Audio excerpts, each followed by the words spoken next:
Hello, I am here with Laura. And remember, this is Convos with Coach Chrysler. And Laura and I are just going to have a conversation about her experience with functional medicine. So thank you, Laura, for being here with me. First, let's just learn a little bit about you.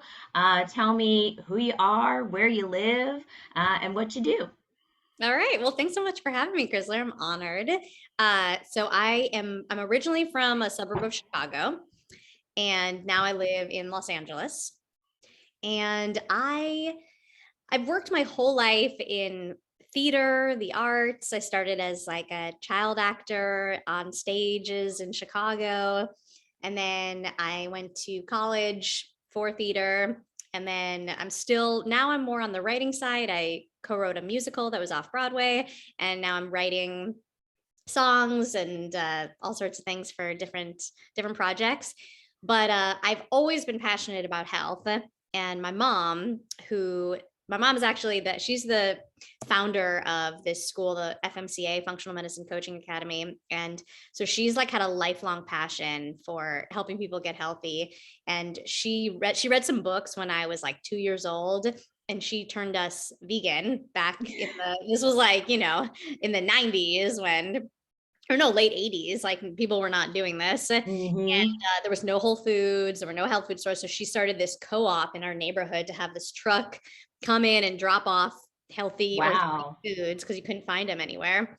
And so she's really a pioneer in this field. And so she's passed that along to me, and I've been very passionate about it. And of course, as kids and teenagers are wont to do, I rebelled when I went to college and left home, and I Yeah. started eating whatever the funk I wanted, and I got really sick. And by like by senior year, after eating the dorm food for 4 years, my body was like, no, this is this is not Mm. gonna work. We are Mm-hmm. not happy with you. And Yeah. yeah, so I had all these health issues that I had to address. And it was honestly when I really started learning more about the functional medicine on my own. Yeah.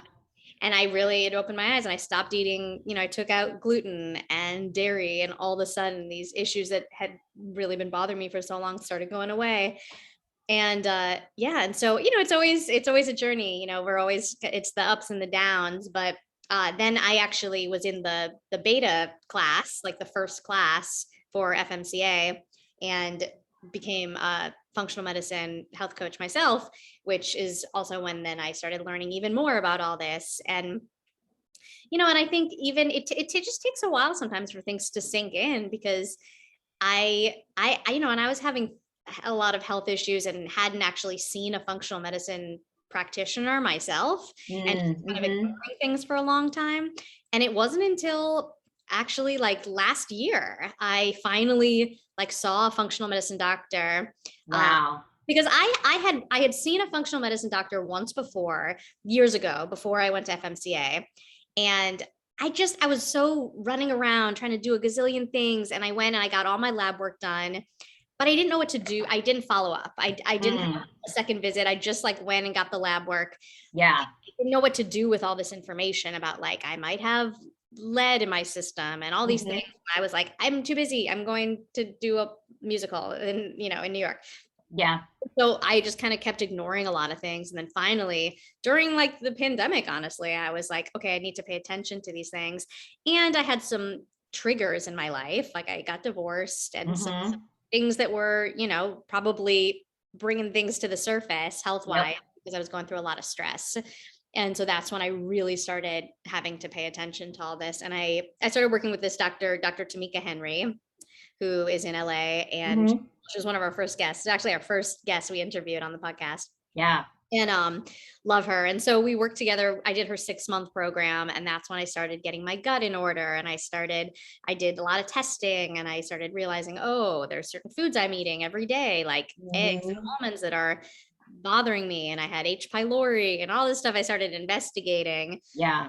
And it's through functional medicine. It's data driven. And then they have a health coach at their practice, Dr. Oh, Tamika. that's awesome. Yeah, so then as part of that 6 month program I did, I got to work with a health coach for those 6 months. And so I'd meet with the health coach and we talk about all my results and what, you know, where I wanted, where I am and where I want to be and all that. And it was really helpful. So yeah, I am a huge believer in functional medicine. I now co-host a podcast about functional medicine called What the Func with a C, me and Clayton Ferris, and we are super obsessed with this stuff. And we talk to all sorts of really interesting people about health every day. Yeah. Okay, there was so much there. So I want to back up a There, I little know. bit. So I want to back up a little bit and ask you, when you went off to college and you kind of like dumped the vegan life and started just living the true college life, how we Mhm. do, Yeah.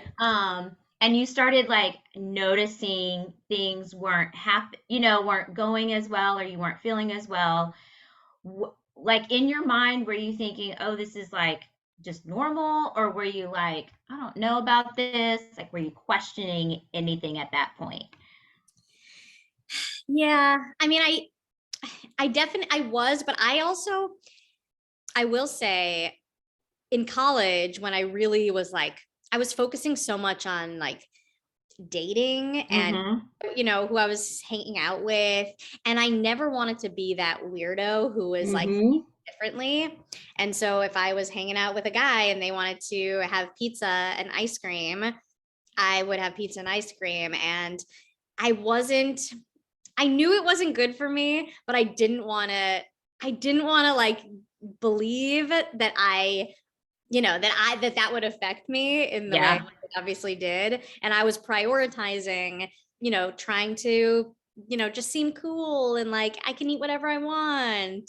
That's the mode I was in. So yeah, Yeah. that's Yeah. part of I that. think so many people can relate to that, even, in adulthood, when we're hanging out with our friends, we're in social situations and there's alcohol, but you don't want to drink, or it's not good for you, or, you go to a networking event and they have all these snacks or, finger foods, and you're like, that's not really going to agree with me, but you eat it anyway.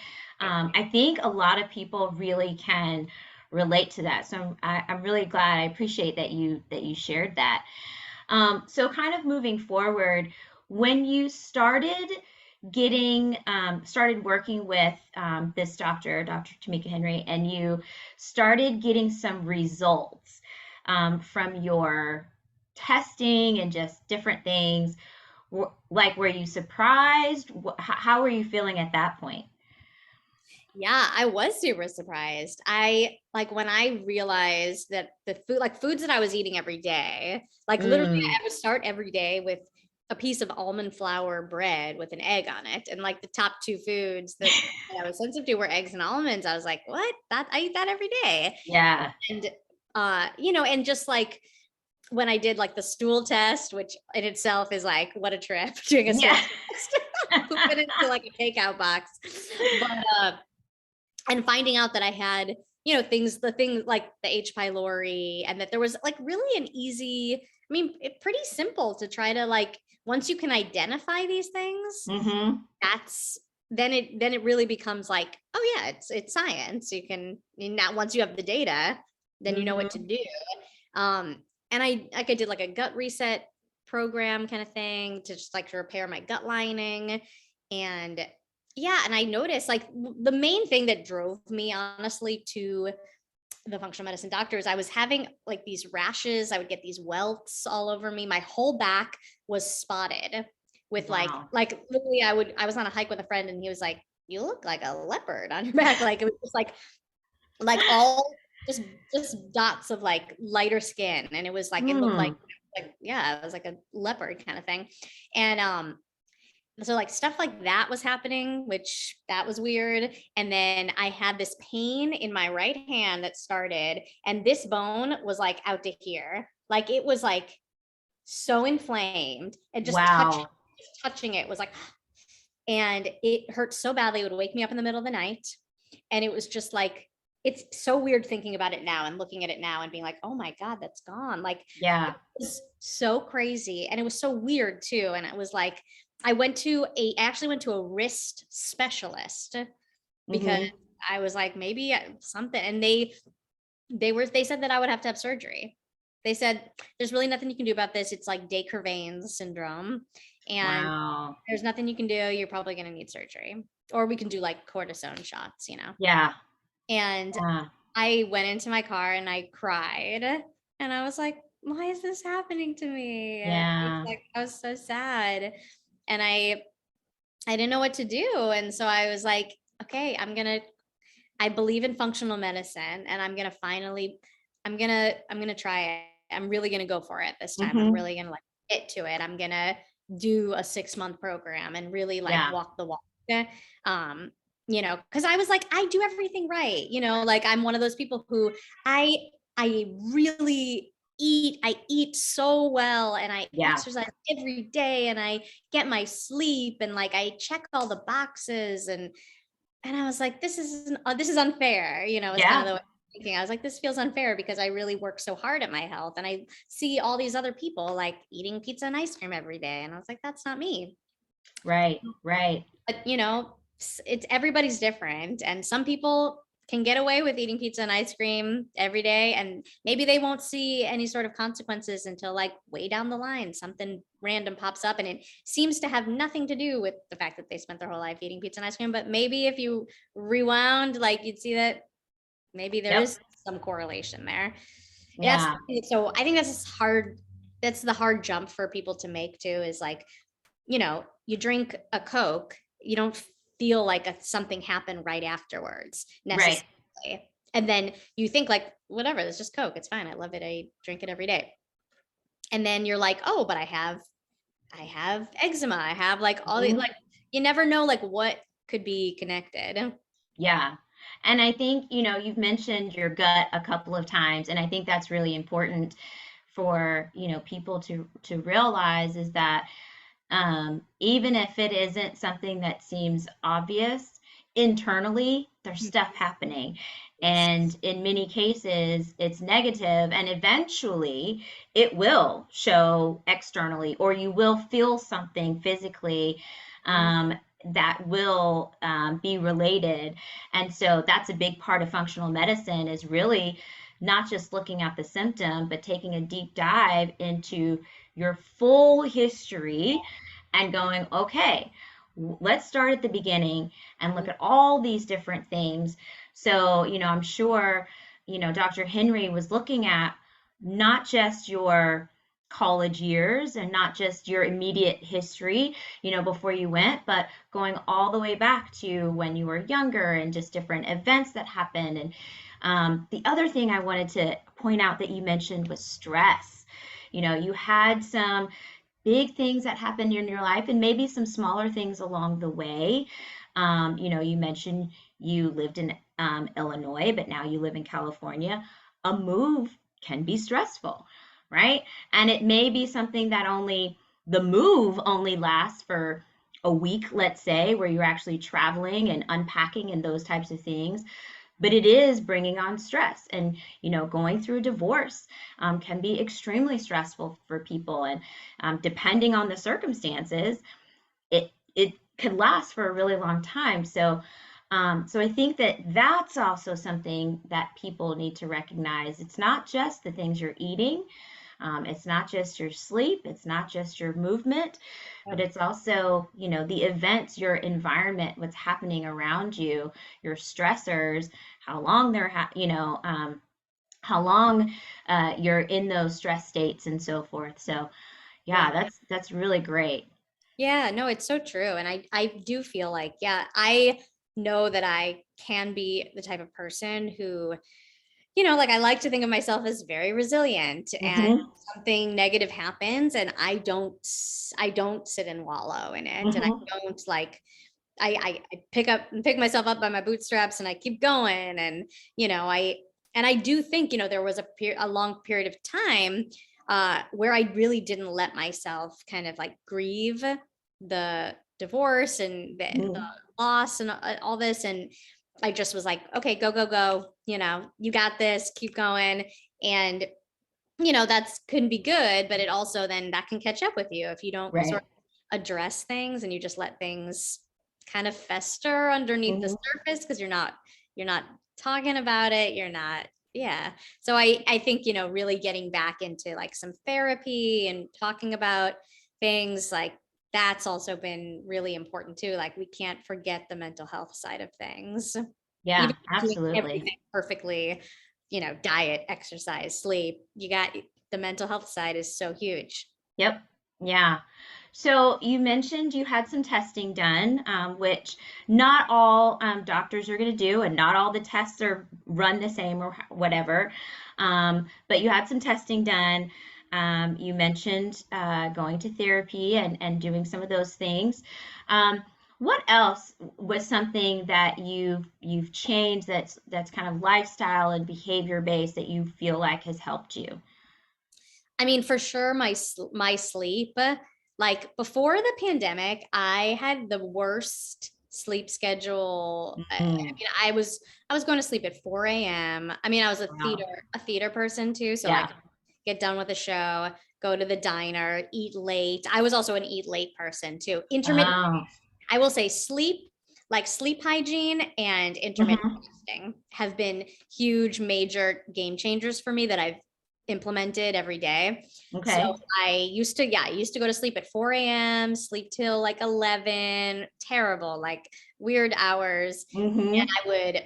I didn't sleep with a sleep mask or anything. So there's like blue light coming in, uh, whatever it is. So now I have like a very kind of intense like sleep routine where like, oh, I have my sleep mask, I have my earplugs, I have my like mouth tape. I put this tape Uh, in my mouth so I don't breathe through my mouth. Sometimes a breathe right strip so I can breathe through my nose really well. I mean, it's like I look like a science experiment. Um, and I mean, all sorts of things. And I wear these like red glasses half an hour before I go to sleep, the hmm. blue light blockers. I mean, not every day, but and now I take, Yeah. take a little like melatonin and magnesium was a big Hmm. game changer for me before bed. And meditating, I never used to meditate. I meditate in the morning and sometimes I meditate like for a few minutes before I fall asleep. But so yeah, so that sleep meditation has really helped my stress levels. And then yeah, the That's intermittent awesome. fasting, like not eating like I also started drinking coffee during pandemic. I never drank coffee before. Mm. Just like get up and eat. But now I'll get up, I'll have some coffee. I put butter in it, so do like a bulletproof coffee. Okay. Get some fat, and I put some like MCT oil in it. And I now have these like minerals I put in it too. Okay. So I do the coffee, and then I pretty much wait like right now it's like 1:45, and I've really only I've had a coffee and a matcha, and I'm having a little bit of coconut yogurt here with blueberries and like bee pollen in it. But yeah, that's kind of I haven't really had a meal yet, but I feel energetic. I don't. Yeah. Yeah, I mean I feel good, and then I'll try to stop eating around like usually it ends up being like 9, Hmm. 9, 10, something like that. But I try to keep it around like if I can do 12 to 8, that's great. Or I do Hmm. 1 to 9, stuff like that. Yeah. That's been great for me. Yeah. So I do a little bit of intermittent fasting as well. Mine is more of a circadian fast, so it's more Mhm. tied to my sleep. But yeah, one of my first Convo guests was Lisa Fisher, and she is like Yeah. all about intermittent fasting. So Yes. we talked a little bit about that with her as well, and it really does help a lot of people. So it's interesting to hear that you're doing that too. I love And the sleep routine, oh my goodness, yes. it. I have a confession to make. I used to make fun of people that slept with a sleep mask, Yeah. and now I'm one of those You're people. one of those people. Yeah. But I love it because it just makes it so dark. And I at first I thought it's going to be uncomfortable. I'm not going to Right. sleep. It's going to slide Right. around. But as long as it's tight around my head, oh yeah, I love sleeping with the sleep mask. So, Oh, totally. No, Clayton and I, when before we did a podcast, it was definitely like a podcast episode where they were talking about it, and we were like, And they sent us one and we were like, okay, I mean, I'm like, all right, I don't know. And then cut to we now if we literally like are, out of town and we're like, where's our sleep masks? We need our sleep masks. Yeah. Yeah. Oh my goodness. Literally, Well, we were somewhere in Clayton. This is actually a true story. Clayton put his underwear on his head and tied it as a sleep mask because he didn't have his oh somewhere. my gosh. That's hilarious. Yeah, Oh yeah. my gosh. Well, this has been awesome. Before we end our time, um, what would you say to the person who's like on the fence with giving a functional medicine, nutritionist, doctor, health coach, whatever, with giving them a shot? What would you say? I would say don't hesitate. Do it now. It's the biggest gift that you can give to yourself. And I know even I'm obsessed with this world and I even like had hesitation before I actually like committed to working with Hmm. doctor and health coach. It costs money and there's, it's a commitment. Yeah. The way I felt a year ago versus the way I feel now after working with them, I feel like a new woman. The pain Hmm. I had, all these issues I had, even though I know so much about health, like I couldn't solve it on my own. I Yeah. needed help, and everyone needs a coach. Everyone needs someone to like help them on their journey. It's invaluable. So I would say like if you're even considering it at all, do it. Just do it. Awesome. Well, thank you again, Laura, for joining me on Coach Chrysler's Convos. You guys, check out What the Funk.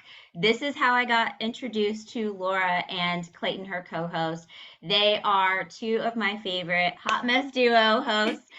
And they have so many guests on with a variety of backgrounds, and the content is extremely valuable and it's very down to earth. So it's not going to be up here in the clouds where you can't understand anything. So check out What the Funk and keep watching Coach Chrysler's Combos. I will see you next time. Bye. Bye.